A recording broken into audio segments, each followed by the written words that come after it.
నమస్కారం,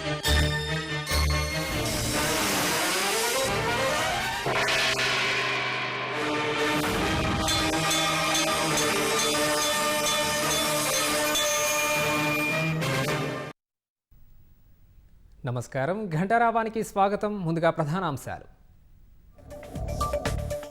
ఉత్తరాఖండ్ ఉత్తరకాశీలో వరద బీభత్సం, ఇల్లు కొట్టుకుపోయి 4 మృతి, 50 మంది గల్లంతు.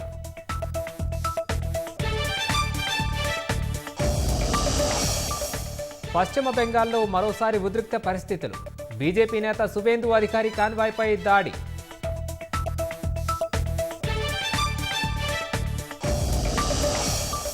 కాళేశ్వరం నివేదికతో బీఆర్ఎస్కు గుబులు పట్టుకుందన్న పొంగులేటి, అసెంబ్లీలో చర్చతో వాస్తవాలు ప్రజల ముందుంచుతామని స్పష్టీకరణ.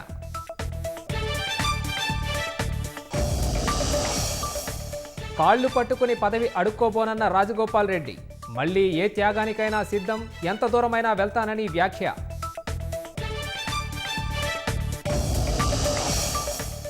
చైనా, పాకిస్తాన్ సహా పలు దేశాలపై ఉక్రెయిన్ తీవ్ర ఆరోపణలు, రష్యాకు మద్దతుగా కిరాయి సైనికుల్ని పంపిస్తున్నారన్న జెలెన్స్కీ.